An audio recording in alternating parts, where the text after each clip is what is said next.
Thank you for joining us. I'm Laura Redpath. We begin with an update on the murder case against Vybz Kartel.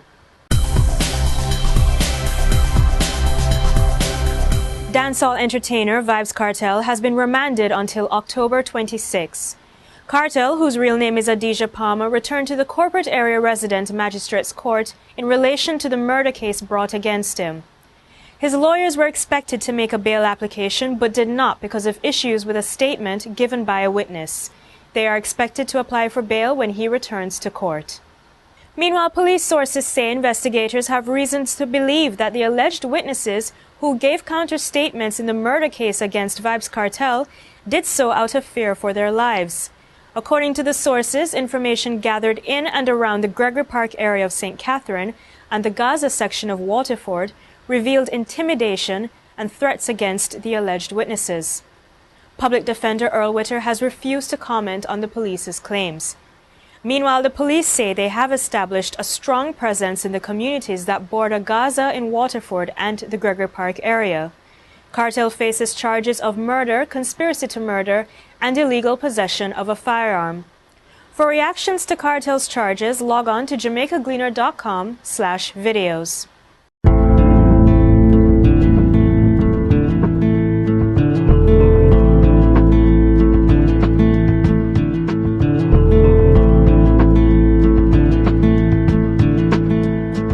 In other news, anticipation is brewing as Jamaica inches closer and closer to the moment when Prime Minister Bruce Golding demits office.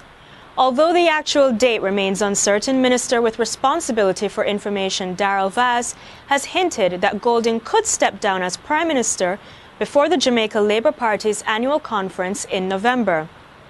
Meanwhile, Golding has spoken well of Andrew Holness, noting that the Education Minister has been a strong leader in transforming Jamaica's education process.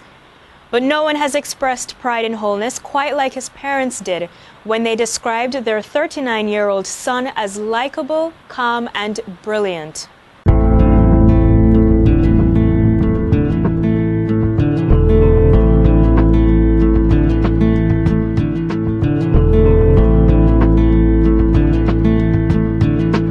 Police Commissioner Owen Ellington has ordered a probe into the alleged assault of a constable by a superintendent.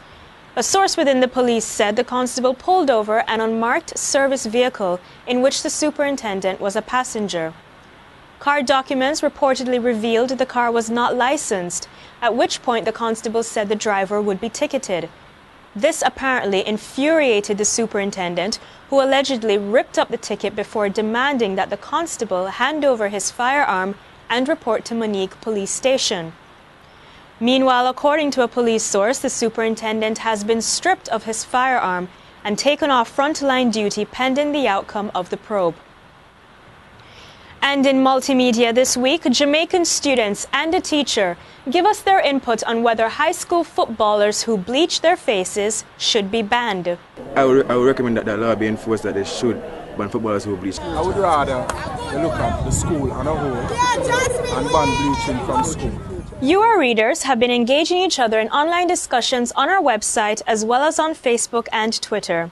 You've been leaving your comments, which we've edited, and we'd like to highlight a couple of them.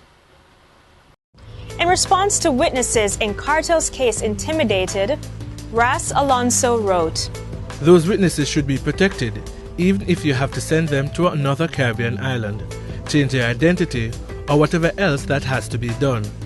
When you have witnesses running around in fear, it sends a bad message to other potential witnesses, and then we wonder why no one wants to talk."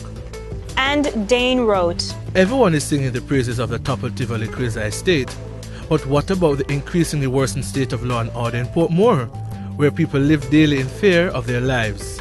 Meanwhile, in response to the Facebook poll question, which party do you think has the best chance of winning the next general election? 48% of you said the Jamaica Labour Party, 40% said the People's National Party, 7% said the Imperial Ethiopian World Federation Incorporated Political Party, 4% said the National Coalition, and 1% said the People's Political Party. And in response to our second poll question, Do you think former Jamaica Teachers Association President Michael Stewart should have resigned from the 2 posts he held with the JTA following statements he made against the Education Minister on a PNP political platform? 70% of you said yes, 19% said no, and 11% remain undecided. Keep logging on to the Gleaner and tuning in to Power 106 FM for news updates. And while you're at it, check out Jamaica stories in our video section. Don't forget to follow us on Twitter and become a fan on Facebook by liking our page.